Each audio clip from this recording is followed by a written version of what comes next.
thanks you all for coming. I guess we could just jump into questions.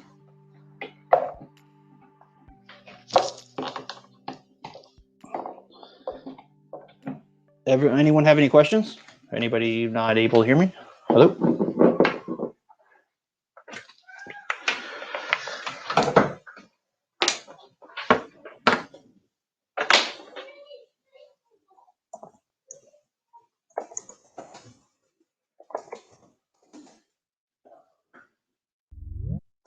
Yes, Luke, we could hear you. All right, where's the first question? Let's go for it. Is there anything you guys want to hear about in particular, or?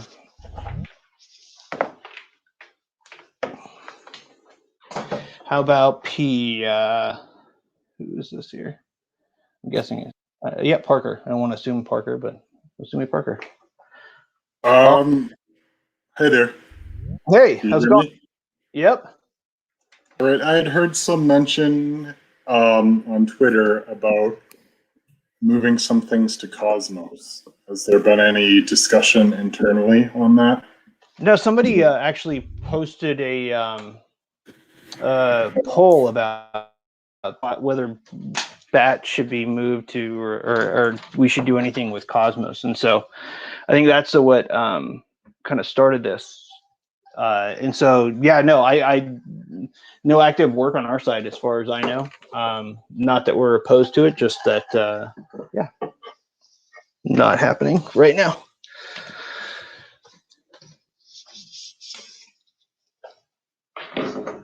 All right. Who else do we got on here? Oh, there's some nice people in here saying nice things. Who's next? Anyone else have any questions? I'm going to try my best to like kind of monitor the chat and monitor hands up here. And if anybody notices anything, let me know. I should pull up the Reddit too for any questions there. Sorry, I'm just kind of hopping meetings today. All right. Anybody have any questions that they want to say out loud? All you people that I cannot see. And while I'm at it, maybe I'll change my backdrop.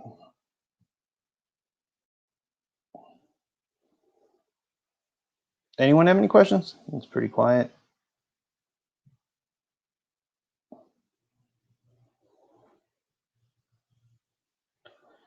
And I don't know if you guys saw, we posted a wallet update on Friday. There's some pretty interesting stuff happening on that front.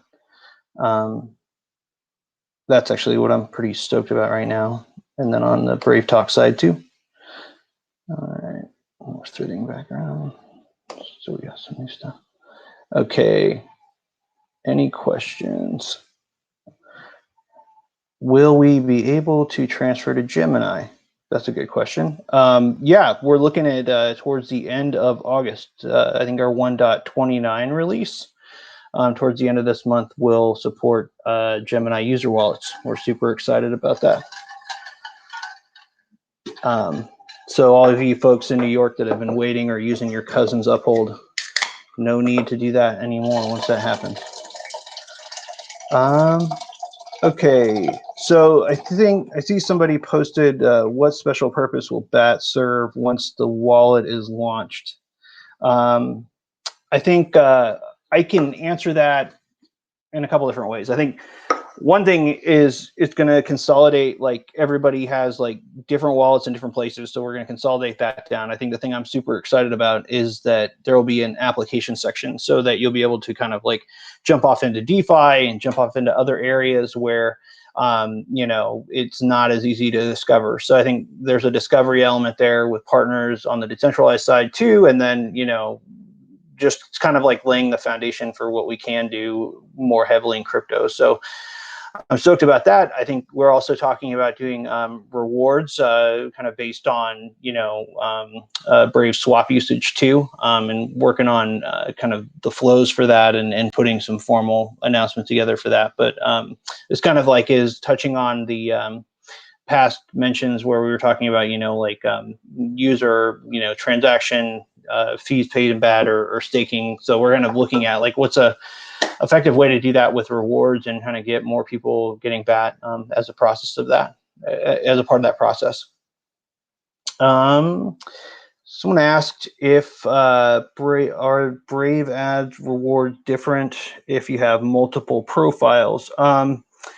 The value of the rewards should not be different from profile to profile, assuming that they're all on the same device. You know, obviously, if you browse more heavily on one profile, then you know the local matching will have more info to work with and more history, especially if you put inputs in on the, you know, if you like an ad in the ads history or something like that, that influences the model. So, you know, you might get higher value ads that are, you know, more precisely matched to users based on the profile you're using. If you're using one that has more, you know, breadth to it, but yeah, so they shouldn't be like, you know, it's not like you're going to get a huge difference, but it's something. I think Parker's got another question. Yeah, I was just curious, as sort of like a brief rundown of what everyone in the team is doing. Sure. Because like user counts, like Brave monthly user counts in the last year has increased by, I want to say, 120% or so, while Brave's employee counts have increased by maybe 7% in that same time. So like, how stretched thin are you guys in terms of workload and keeping up with the growth in the platform versus the growth in your employee base? Yeah, it's a great question. And I think like you kind of put it into context too. It's like, you know, over the past 12 months, we've seen COVID and everything happening with, you know, everybody kind of shifting strategies with COVID, et cetera. I think from our side, you know, we didn't, we've kept a lean kind of crew running. I think that, you know, what everybody's working on, it kind of varies.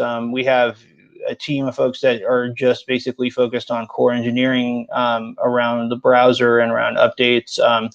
We have these new products around, you know, Brave Talk and VPN, and you know, some of these other products that we're coming out with have a dedicated PM and you know, engineering support too. So the premium stuff is kind of like bucketed under premium, but it's also like these other, you know, product options that we're releasing. So those are managed by another group, and then we have our ad engineering team, we have a publisher team, and on the creator side that manage both of those things. So it's kind of like a pod, like an agile pod team workflow that we have here with, you know, key stakeholders that kind of have different sets. Like my role, I'm kind of looking at where all of the revenue endpoints are touching and making sure that those are, you know, firing off as expected and that operations are working well.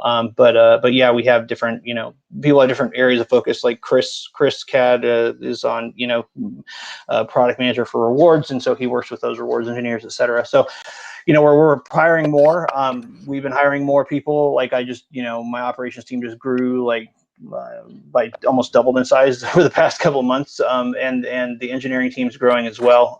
Like I said on the last call, we have a guy just working on, you know, ads UI for SelfServe and for operations and things like that. And we have, you know, we're hiring some more back-end folks for that, and product manager on the ad side, and a couple other recs are out there. Like brave.com/jobs has open recs. Like some of them are more active than others, but it's a good idea of, you can get a sense of where we're going with hiring from that as well.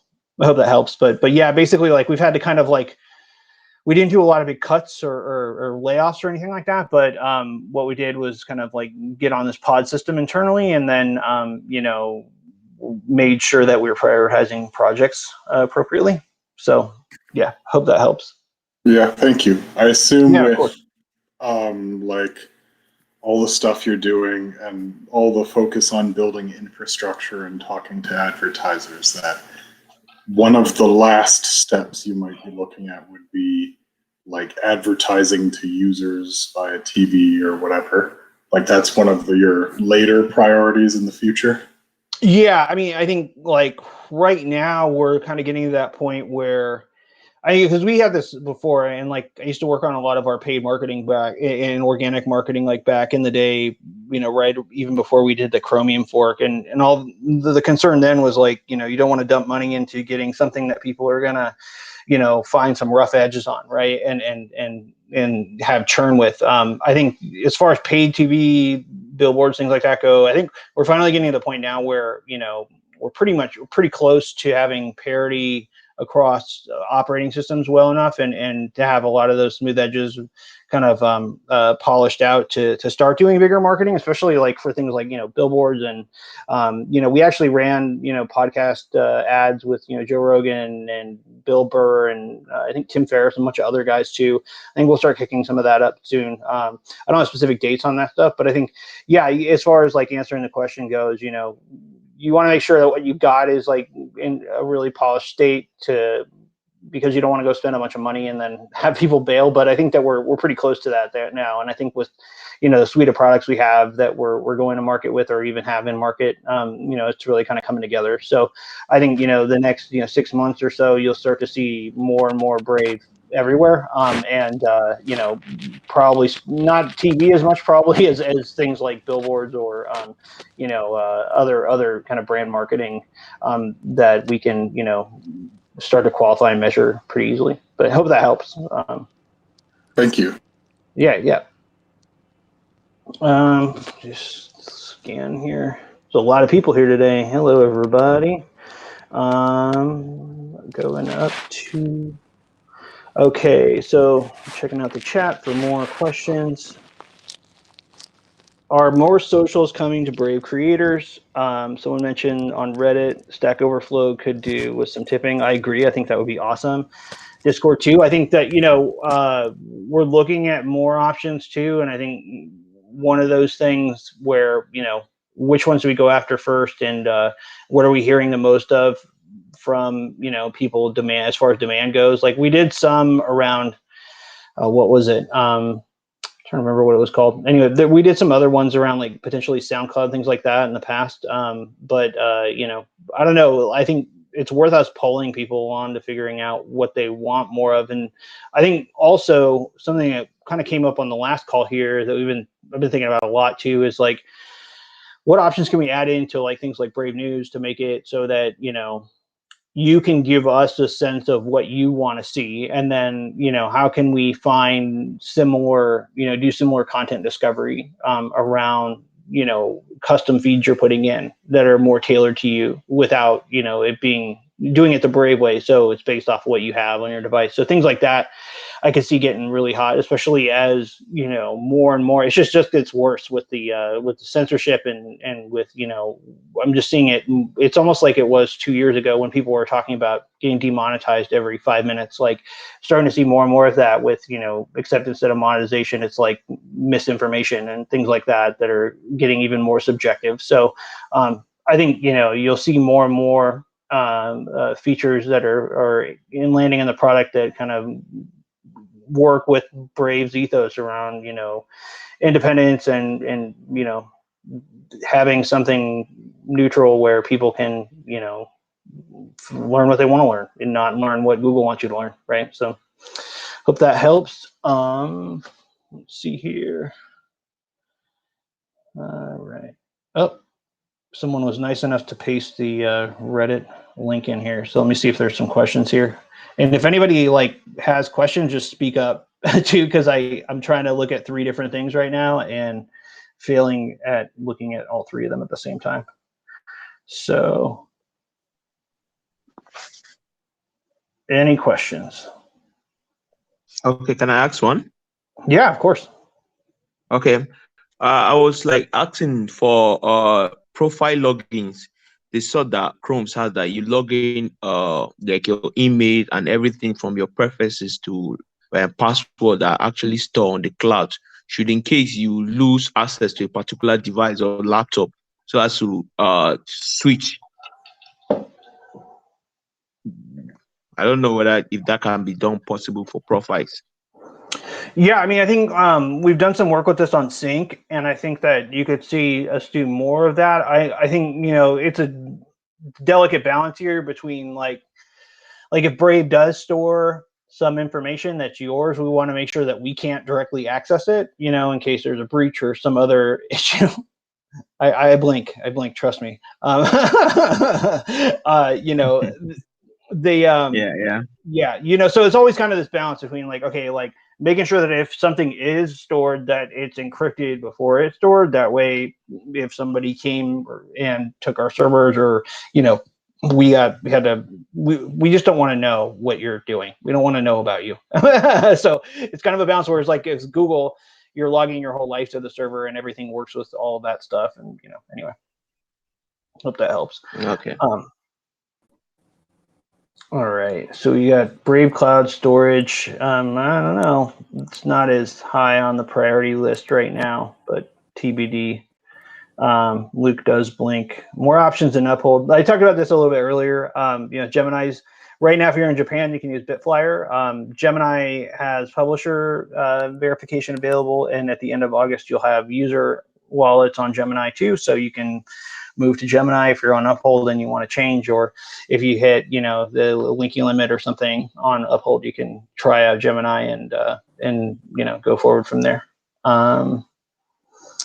There were some good questions up here. What countries is adoption happening the fastest? US, India, Brazil, and France and Germany, I think, are moving very quickly. They traditionally have been too. Let's see here. Is there any news on more interactive based ads?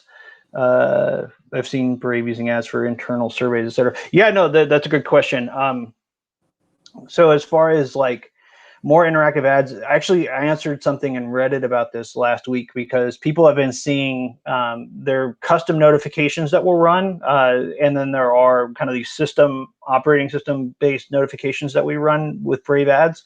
Right now, we've been doing A/B testing in nightly and beta with the custom notifications, and trying to kind of make sure, you know, our engagement levels are really high with the operating system notification. And so what we're trying first is to kind of release custom notifications that are on par with what we're doing with system notifications. But then in releasing those, it opens up a whole new set of options for us with building richer media interactivity with the ad unit. So for example, you could see like on notifications saying, okay, like, you know, learn more. So the notification slides out, has a learn more link. You click that, you could see something where, you know, that then opens up a full screen, you know, display with a video or with information and maybe a buy button or something like that. Like, what we're trying to do here is kind of like cut through the BS, right, with advertising, and basically like say, look, if you're an advertiser, what's your ad goal? It's either to like inform somebody or get somebody to do something or get somebody to buy something, right? And so if we can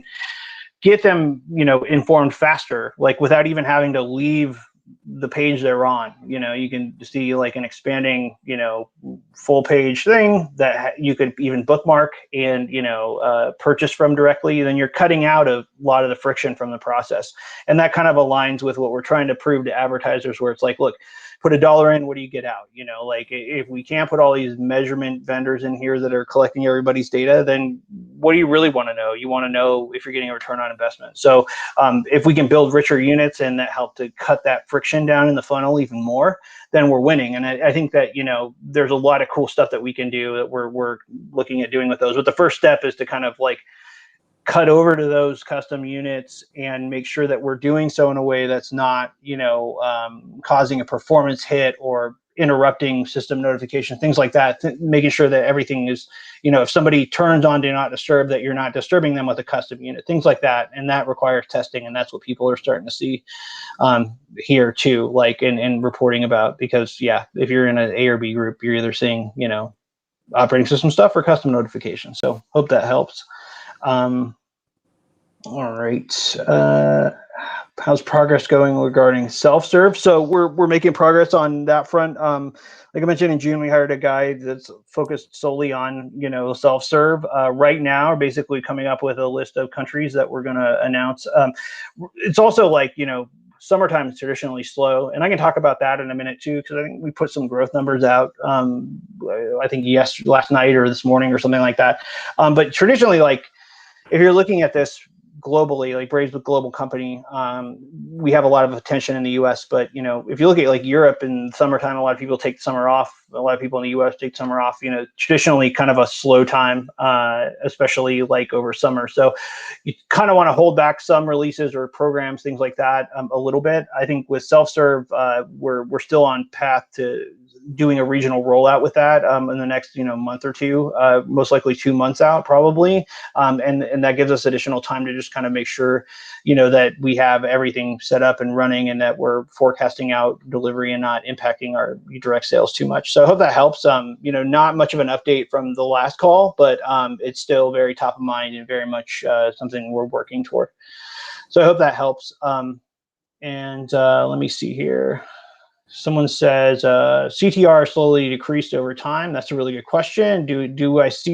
Where do we see click-through rates stabilizing? I think right now, like when we launched ads, I think we're seeing something like 27-28% click-through rates, which is totally insane. Like, and that's something that has steadied out. I think you could see us right now, we're around between 7 and 10%, even higher depending on the categories and countries. I think you could probably see us end up kind of bouncing between 5 or 6% by the end of the year. I think if we're hitting it looks like we're still on track to hit our 50 million monthly active user end of year mark. By then, I probably expect it to be maybe like between 6 and 8%. I think the click-through rate for that. So I hope that helps. There's no end all number for this. I mean, obviously as we get to 100 million users, the steady state's going to, further kind of decay down a little bit. But, at the same time, if we're doing things like with custom notifications, like cutting out the friction and as the matching models get better, et cetera, like you could even see this number go up. I think that, the interesting thing about what we're doing here is it's opt-in. So it's a different type of audience to begin with. And then, if we can keep iterating and improving, then we should be in pretty good shape over time. But also it should be like, click-through rate is a cool metric, but it's not I won't say it's a vanity metric, but it's kind of a low-level engagement metric. Like I think ultimately what you really want to get down to, or what does the bottom of the funnel look like, and how many transactions are happening, and how many whether that's a lead from a registration form or somebody buying something, because that's really kind of where you want to get with these things. And so first, our job for us was to kind of measure those things. And second job is to kind of, get the data. And third is to kind of, iterate and improve off of that data. So that's kind of where we're at with it. Hope that helps. Answer the question. There was one. Okay. Is there an appeal in place for the iOS Apple Store ban on Brave Rewards or no? So when this came up, it was back in January, I think, and we'd done appeals in the past on this, and they had gone through and been fine. This latest round, we went through appeals, and it is what it is right now. I think the best thing you could do to try and motivate Apple, like at this point, is probably to let them know that you want to earn back from Brave. That they're most likely going to move on customer demand and not on, on us pushing them any harder than we have. And believe me, we pushed them as hard as we could at this point. So I hope that helps. It's unfortunate, but the best thing you can do is ask Apple. All right, look at the next question here. Whoa. Okay. Cloud storage. Any chances of a Brave email service? I noticed you guys got the domain b.at. I agree that email service would be cool. Brendan does too. We're thinking about it. I can't say anything more about it now, but obviously, like, starting to see Apple doing things like, email forwarding and stuff like that. And I think even DuckDuckGo announced something similar. I mean, from us, if we're getting into this realm, we want to make sure that we're not just doing something because everybody's doing it, but that we're doing something that's new and brings value. So, we should be able to, like, it's something we're talking about. I don't have anything more definitive about it than that to say for now, at least. Okie dokie. Let's go through here. Next question is typing Brave browser into Google News gives FUD about malicious Google ads. Any update on what you guys are doing? Yeah, so we reported this. There's actually a Ars Technica article about this today, I think. So Google was allowing ads into Google search that basically, had malicious links. We reported them and followed up with Google. Google worked on getting them down, and the domain name registrar also got those domains down.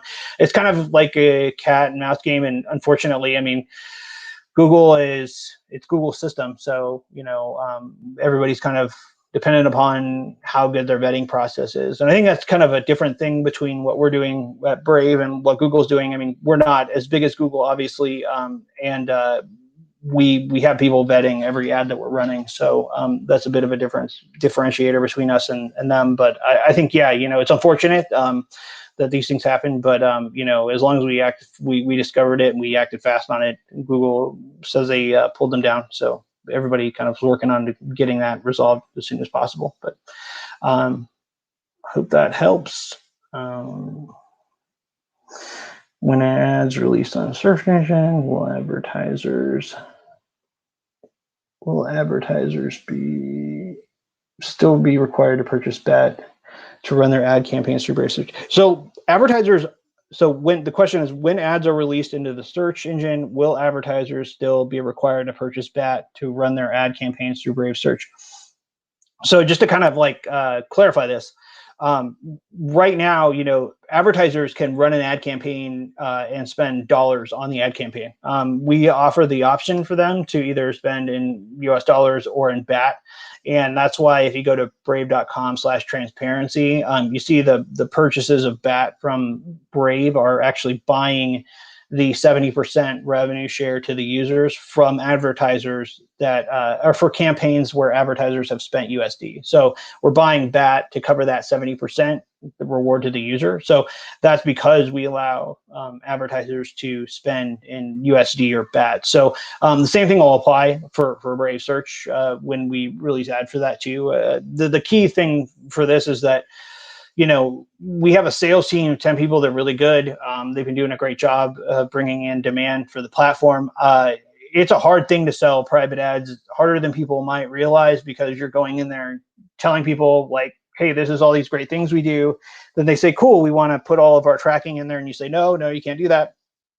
So it's kind of an upward battle too. I think if we made it so that advertisers had to buy BAT to run ads with us, it would be a very high barrier because you're dealing with, okay, half of these advertisers don't even know what crypto is.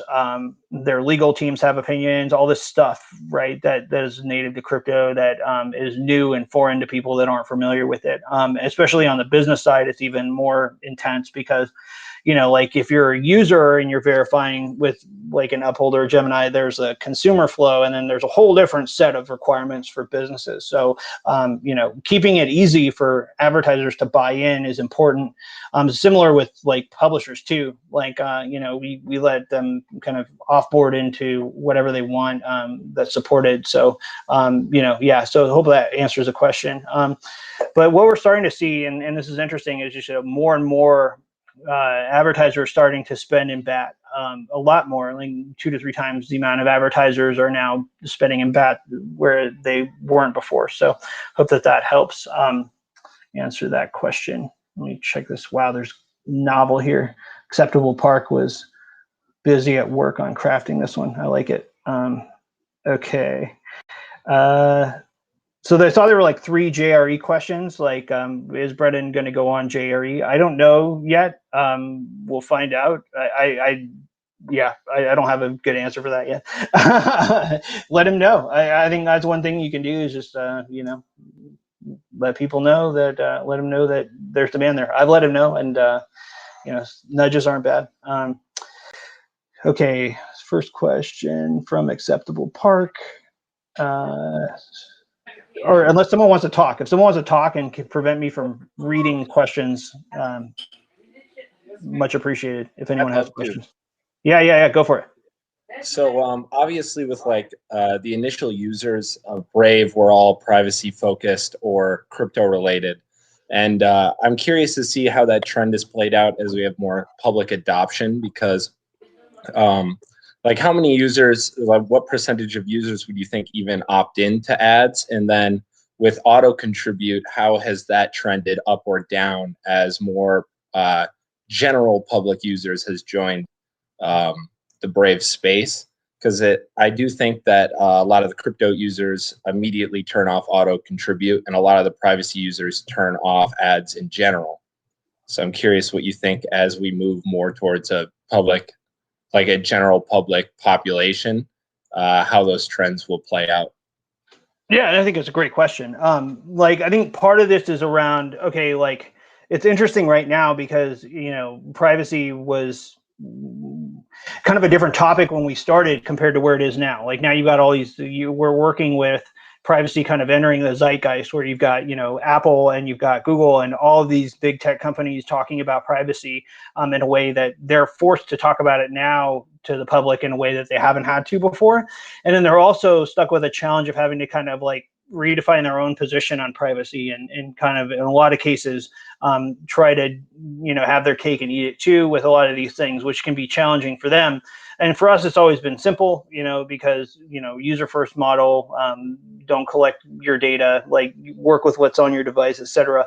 I think as the privacy becomes more and more of a zeitgeist topic, and as we also build out more and more feature support with rewards and more types of rewards, I think that you could actually end up seeing opt-in rates increase over time. I think we've got a set of products that we're ramping up to release, and one of them you're in now, where we're kind of taking the first stab at trying some of these options out, where, hey, here's a service, you can use a variation of it if you opt into rewards, right? Like in a way that we can, 1, help cover the service, and 2, help to open up what rewards is to a lot of people. Because I think if you look at Brave, and even if you were to probably poll our audience, about rewards, some people might think, well, yeah, I may have remembered seeing that when I first started with Brave, like open up the browser and welcome Tor, if I even made it to that point. But like sometimes reminding people these things are there is important. And so we're kind of working on that. We have a team that's focused specifically on kind of opt-in that as an initiative internally, and we're ramping that up. But I think it also comes down to like, can we offer more value to users? Like we've done a good job of kind of like laying down the pipelines and bringing like a consistent amount of back to a user for viewing ads. But like, what else can we do? Like, can we bring you rewards for using Swap? Can we bring you rewards for other things, right? Like that's where we're putting a lot of focus now, is like trying to expand those channels where you can receive rewards, and like turn this from a situation where you're making, a small amount of BAT every month to like one where you have like kind of compounding BAT from all these different sources. So I think that, the privacy cohort is growing overall, especially as the sector grows. Like now you've got like people advertising on billboards about privacy, et cetera. So I think there's that element of it, to where it used to be seen as kind of like this corner case niche group where it's just these advocates or people that are really into like, throwing up a hood and hackzawing their way through it. But I think more and more people are kind of going to connect through the marketing to like what privacy means to them, especially online. So I think that, we have some pretty aggressive targets for opt-in. I think we can hit them if we continue to iterate and come out with new ways to discover rewards, new reward options for people, new ways to use your BAT in the browser, all those things. We're building like an ecosystem here. So it's kind of like, getting those first proof points out, but then like, okay, like that's not it. Like we got to keep building on top of this and making a sustainable ecosystem. So I hope that helps. Like, you know, I don't have like specific numbers, but you know, my sense is that, you know, the privacy cohort is going to grow, and it's going to be less of a cohort and be more of a fundamental where people are just, yeah, like I actually kind of care about my privacy now. Maybe that's wishful thinking, but you know, maybe not. Like a lot of marketing is going into this now. Same thing with crypto too. You know, you've got like major agencies now taking ad buys from crypto companies that was not the case a year ago. Like, and so I think that the challenge for marketers right now is to kind of take these really kind of complicated, you know, in the digital sense, it's complicated. In real life, it's not. It's like you're, you know, you have a shade on your window. That's for a reason. You don't want people to know what you're doing. Like the same thing online, you know, like just how do you communicate that effectively? For us, it's easy because, you know, we've been able to kind of hold a standard around privacy that we've stuck to. And if anything, we've gotten more strict with it over time than less. Whereas like a lot of these other big tech companies, many of them are just kind of built on people's data. So they have to approach it from a different way. So I think we'll be able to kind of keep an aggressive posture with this stuff and making sure that, you know, when people think about privacy, they think of, well, what does Brave do? You know, and or I'm just using Brave. So, you know, I feel like, you know, they've got my interest kind of at heart. So hope that answers the question. I have one more I'd like to throw. Yeah, keep going. This is easier than reading. So a lot of the issues people have that I know that I have talked to them about Brave browser is they don't understand crypto enough, and they don't really understand what they're fundamentally getting or how to set up a wallet and things like that, or even what a wallet is compared to an exchange. And I think it would be really cool if there was kind of like a tiny reward system where you get a bat if you complete like these educational, just little clips on what a wallet is and how to set it up through Brave and really what you're getting rewards for. Because I know a lot of people think you get the rewards for clicking on the actual ads, but I think that it'd be an interesting concept to have like a mini educational platform built into Brave, and just for new users coming in. And yeah, I do remember back in the day there was BAT on Coinbase Earn, kind of similar to that. Yeah, but it was like learn to earn, right? Like, and I know it's a great question too, and it's something we've actually like. I know our design team's been working on some options around this. I think that, you know, first off, like let me just kind of like foreshadow to you, you don't get paid for, or you don't earn by clicking on the ads. Like it's just from viewing. So like, you know, if you hear people saying that, like please correct them. You get, it's on your attention, you get a BAT for viewing the ad. But yeah, I agree. I think that there are a slew of things that we can do to kind of educate people, but also like new ways to earn BAT. We actually are piloting this in a small group within the community now, like a web compatibility program. And this kind of dovetails with what Parker was asking earlier too about like, hey, like, you know, where are big marketing moves kind of on the list of priorities, right? Like I think what we're finding out more and more, I mean, even now, like compared to a year ago, and a year ago it was a much tougher situation than now, but you know, web compatibility is so important for getting mainstream growth and adoption. And it's so easy for people, you know, you're asking people to make a pretty big leap when they go from a browser to another browser. I think that if you, you know, if you make it, if there are issues there that stop people from using something where they have to pay for something, or a site that they want to visit doesn't work, or, you know, the video player on a site doesn't work, all of those things can be a fast track to getting people back to Chrome or whatever. So we have on staff we have one person who's basically like kind of Ryan Brown does like filter list maintaining and web compat fixes, and we have a couple other people on the team too that are really involved in that work. But I think like with these programs, like with the one we're piloting right now, I think we're doing it with the ambassadors group, where, you know, we have kind of a ranking system for, you know, people go find web compatibility issues, report them, and then we can, you know, give them bounties for reporting them. And then there are people that want to fix the issues, so we can give people bounties based off of, you know, like the fixes, the quality of fixes, etc. But like these types of things we can use our normal tipping system with, right? So like for this program, it was something we wanted to just get moving on. So we're like, okay, like if you want to participate in the program, you have a verified Twitter handle, like put in your handle, like that way, like we can tip you based off of what the presets are, or custom tipping amount or whatever. So things that are kind of scrappy like that we can use to get a lot of quick wins on web compatibility will be huge for growing this out. But learn to earn would be awesome. Like, I think, we're coming out with a unified wallet, right? Like it's a great teaching opportunity for people that might just be going into this wallet to add their credit card, and maybe they see something about crypto and weren't really going to do it, but they read some information there, or we gave them a task they could complete, things like that, where it helps. A lot of this is education, right? Like, and a lot of it is just kind of like showing people little moves they can make to get from one stage to the next. Like, maybe it's trying something on like a BlockFi or like a Gemini Earn or whatever to get kind of comfortable with earning a yield on something, and then figuring out how DeFi works in the process and jumping to something more heavy duty, right? Like, what do those things mean? Like, it's an opportunity for us to teach people, through content, and I think that using Brave rewards with that could be a really great opportunity too. So I'm glad you asked that question. Any other questions people want to ask with their voices? Otherwise, I'll just go through the list. But and just speak up too, because there's quite a few people. I'm kind of getting lost in the scroll here if people are raising hands. Okay. Let me go back to this novel here that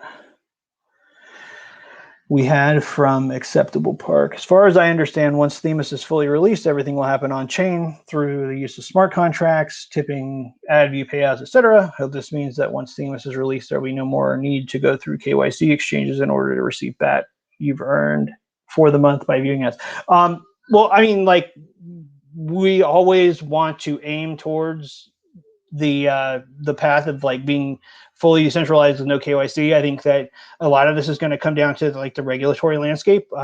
Right now, we're operating in a way that is regulatory compliant, and by the time the Themis is rolled out, it might be a different landscape. People might be thinking about it differently. Like, the industry is certainly changing. I mean, I think if you look at what's happening in DeFi right now, you have a lot of decentralized protocols that are, like Aave and Uniswap and others, where they are trying to get more institutional business. So they're coming up with new, whitelisting, things like that would have probably been shot down really quickly, like 6 months ago. So really fast emerging and growing space right now. The regulatory landscape is shifting. There's a lot of FUD out there about this stuff, but I can tell you that 2 years ago, the regulatory climate was completely different than it was now. Like, it was much more scary of a situation than it is now. Now you've got banks using it, you've got PayPal, Venmo, etc. You've got a lot of money in the system that wasn't there before. I mean, went from a $500 billion market cap for crypto, like, not that long ago, to like, I think 1.55 trillion now. Like, check me on that, but I know around the peak it was over 2. So, this is serious money that in this, in these ecosystems. And I think that, regulators would be smart to not overregulate, because it's such a big potential sector, and there's so much innovation that could be had if everyone isn't afraid of innovating, right? Which is the problem with overregulation. So hope that answers the question. What's next on this list here? Okay. Brave. There was a question about whether Brave is considered using our own, blockchain. It's been discussed, but part of the reason for doing Themis was kind of like, evaluate what options were out there and see which ones might be a good fit. Okay. Man, there's a lot of questions here. Okay, I think what I'll probably do with what's his name up here? I'll probably just Acceptable Park. I'll go to Reddit after this and answer these in more detail, because it's not doing anyone a service to word salad this stuff. But these are good questions. So let me address them more thoroughly from Reddit with some points and things like that might be more helpful. Someone said something about Proton Mail. Proton Mail is pretty good among our users. I like it a lot. We work with them on a couple different things. Not directly on mail yet, but yeah, they're pretty good. Okay. Can you please better explain the Brave DEX? How would it attract other crypto users? What is the added value in the crypto market? That's a great question. Okay, so like, the Brave, we have a DEX aggregator built in to Brave Swap in our crypto wallet now. That's kind of like a legacy wallet. We're going to be replacing it with this unified wallet. But I think to think about with this unified wallet, how will it attract other crypto users, right? Like, it's a great question. If you look at like, especially now when we've got like multiple chains, right? Like, and people have different wallets kind of floating around, and you know, putting all of those into one unified wallet, which also includes credit card payment information, rewards information, etc. It's just kind of like putting it all together in one single place. So if I'm in a browser, which is a great place to be doing things, you know, as a crypto user, I don't have to go fishing around through my local directory to find, you know, if I'm using ADA for some reason, like my Cardano wallet or other, you know, wallet that might not necessarily be Ethereum based or Bitcoin wallet, et cetera. So putting all of that into one place is super important, and doing it from a browser is even more important because this isn't an extension. This is like natively there. And so, you know, that's something that not a lot of companies can do. So Brave's in a unique position to do that. I think there's a whole slew of things that we could be doing once this is out to add value to users, right? Like, you think about how often as a crypto user are you going and checking gas fees on, you know, Etherscan's gas tracker, right? Like, you could, you know, potentially program in like, give me an alert when gas fees hit a certain level, or let me know when assets are at a certain level. A lot of these things have secondary apps that do that, but like doing that from the browser just makes sense, right? Like things like that can bring value. Like, you know, giving people a range of options. Hey, you're going to make this trade. Well, maybe we can find it over here for a better deal. Like things like that, where you almost get like, you know, shopping assistance or things like that with products now, you could apply to crypto. I think that importantly, like I was talking about earlier, you know, it's a great opportunity to educate people. It's a great opportunity to kind of like get custodial partners, getting people kind of easy way in if they're a little apprehensive around using a lot of this Web3 stuff. It's also a way to kind of get people to bridge from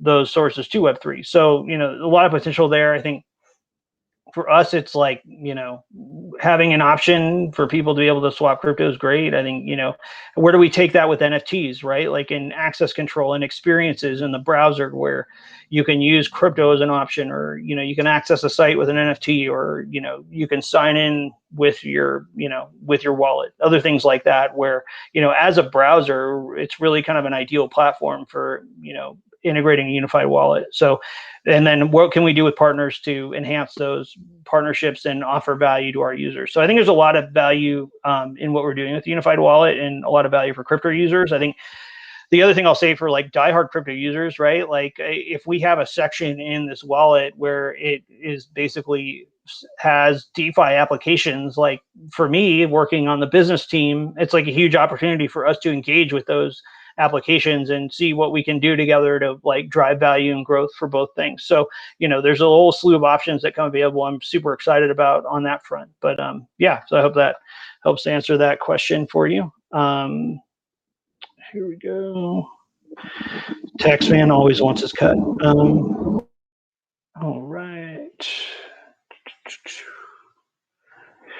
All right. This is a good question from Brooklyn. For Brave self-serve ads, is there going to be much moderation in terms of allowing scam ads to be shown? Yes, I think there will be, there, just like with everything we're doing now.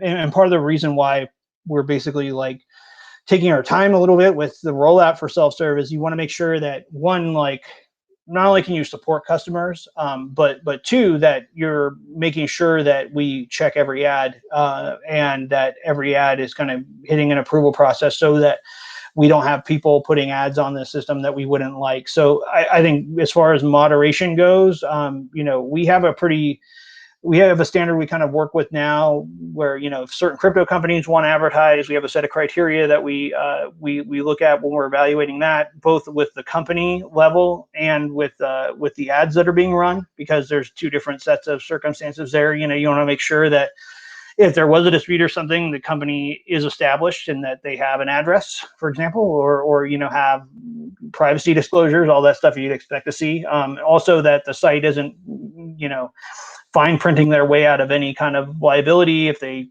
take your funds or whatever. You know, there's a whole list of a slew of site level requirements, and then when it comes down to the actual messaging too, is this an offer that's like, guaranteeing something smelling like a guaranteed return, or, typical slimy stuff. I think like, especially like what you guys were mentioning earlier around Google ads with, this new story that came out. It's a similar story with us. Like, there are ways you can automate that work.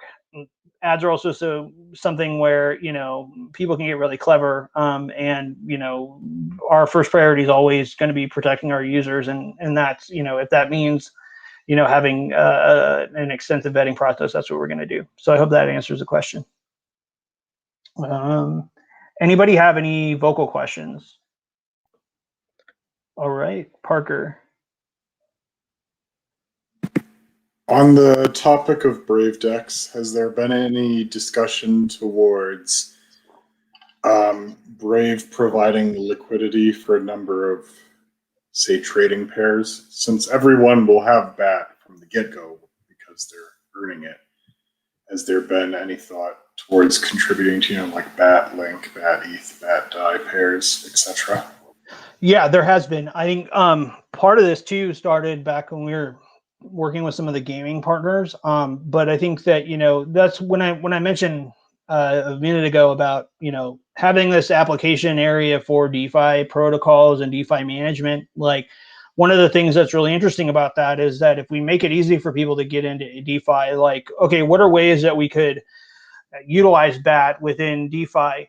Because if you're earning BAT, right, like that's BAT utility. And, we have been building a DeFi narrative around this too. So what are ways that we can work with existing DeFi protocols or DeFi management software to basically, like, whether it's offering incentives or programs or campaigns, et cetera, that can help to bring additional liquidity. There's some legal concerns, right? Like, obviously, but we think that there are ways we can do this that will check the right boxes and let us do that. So it's an ongoing process, and part of it's kind of been like cart and horse, and like making sure that we have an easy place for people to go to do this, because as you all know, if you're dealing with DeFi, it's not the easiest thing to get started with. So I think that, yeah, that's where, and we've actually been in discussions with with some of these protocols and DeFi management platforms already around like what we're doing to kind of get them warmed up to it.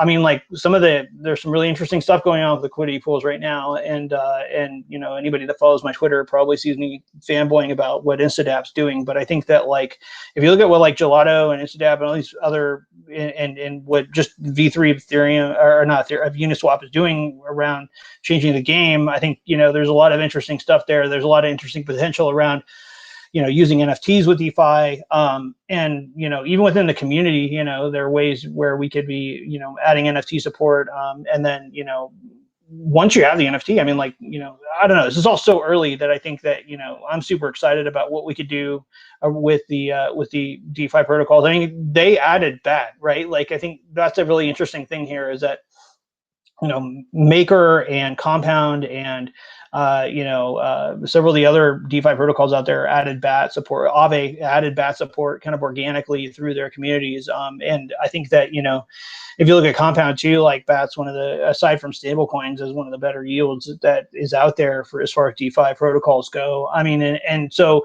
market demand will always be there, like a big driver for this stuff. And I think that, if we can do things to help bring DeFi, that's part of what we're trying to do with this unified wallet with the DEX aggregator too, is to kind of like show people like who aren't familiar, don't even know what DeFi is, like, here's what DeFi is, like, here's some information, like, here's how you can learn about it, because these are like power tools, right, for finance and for personal kind of, for personal finance too. So anyway, I hope that helps answer the question. Yeah, thank you. I appreciate it. Yeah. So if someone, like anyone in the chat, say, built an application or say ETH Cosmos Bridge or anything oriented around BAT, what would be, say, the process for getting Brave to integrate it into their system or have it recognized, that sort of thing?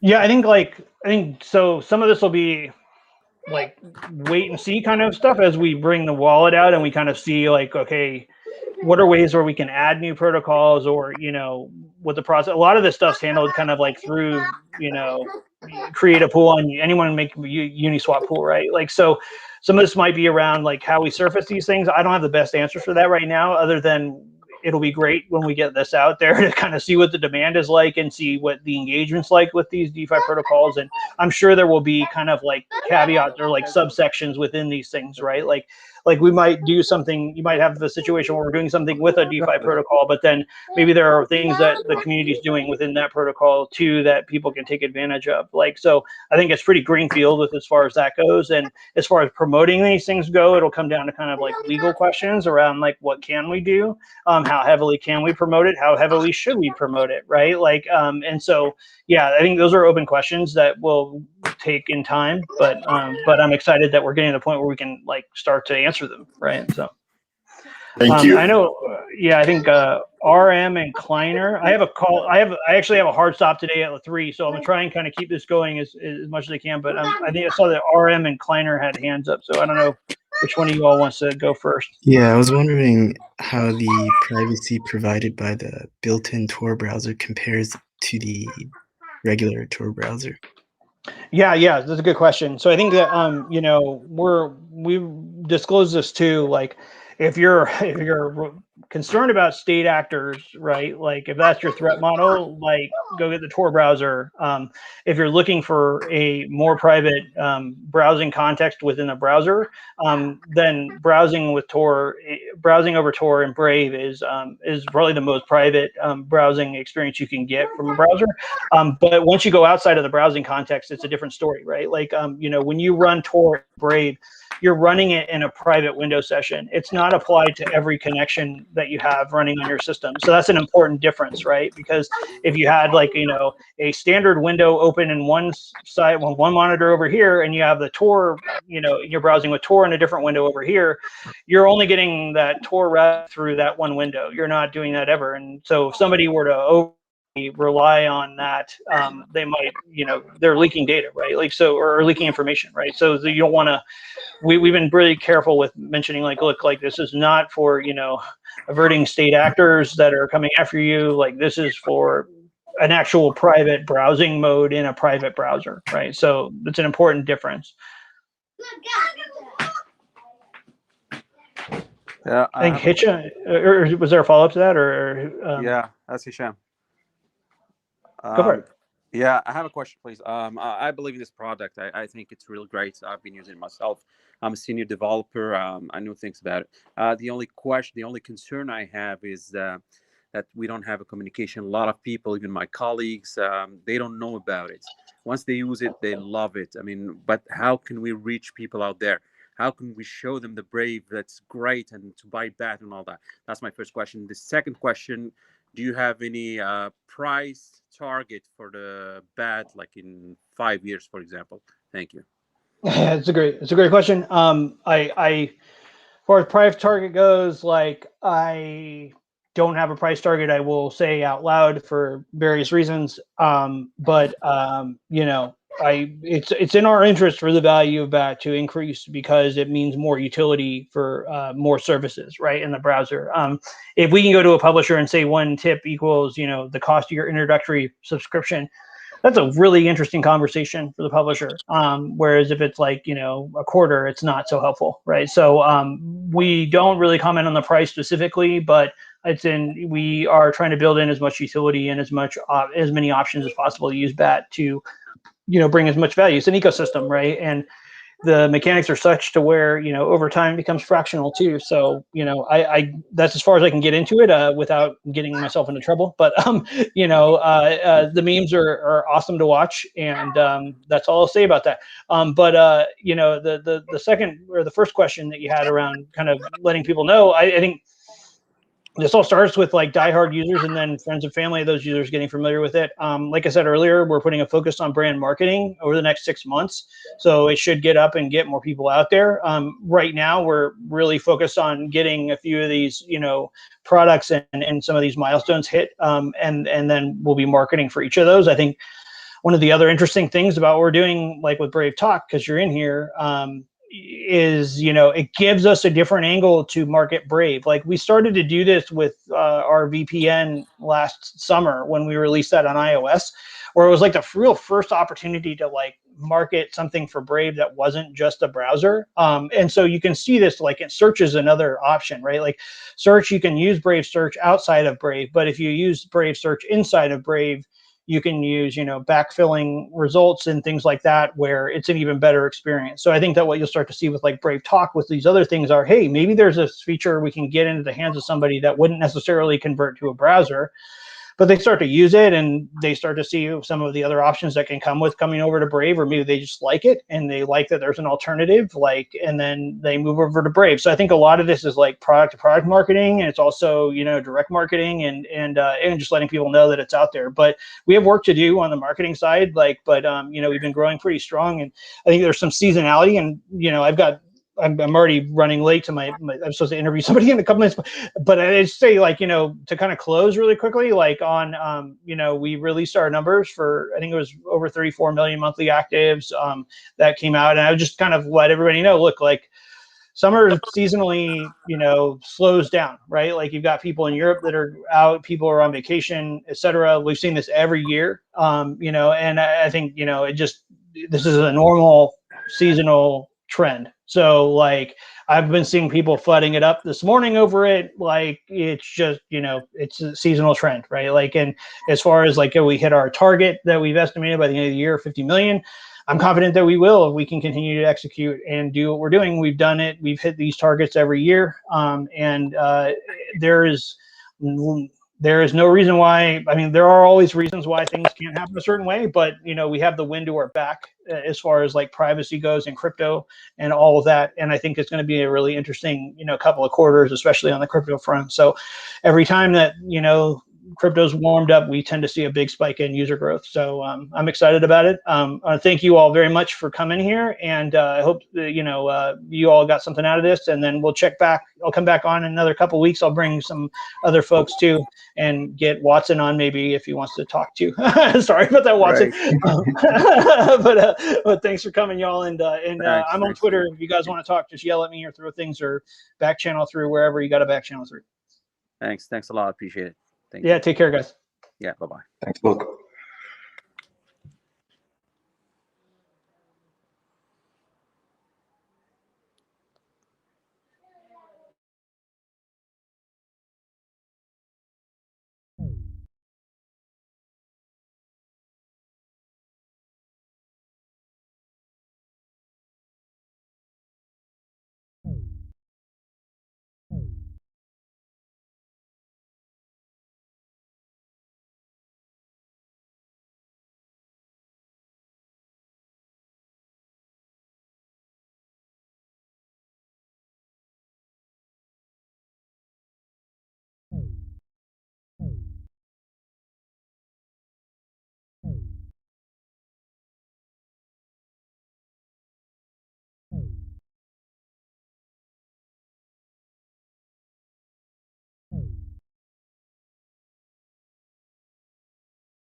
Has anyone mentioned Brave yet, the superior browser made by Brendan Eich? He's the man who created Firefox in the first place, Mozilla, and invented JavaScript.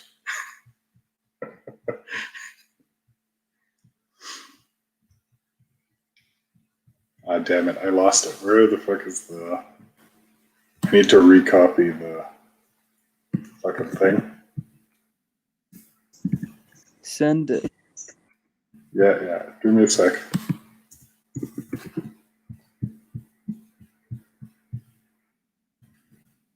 Here we are.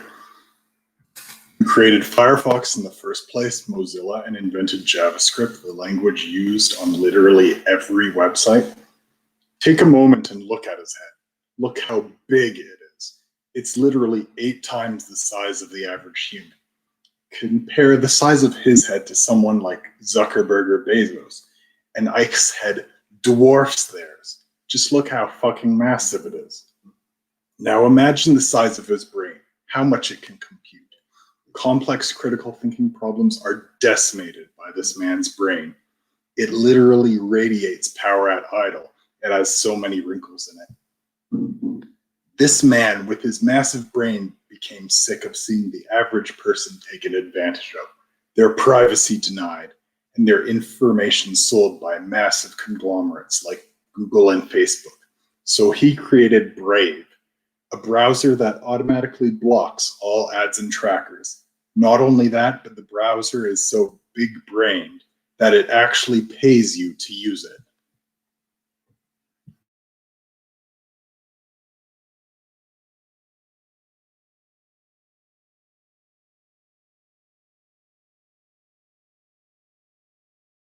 Based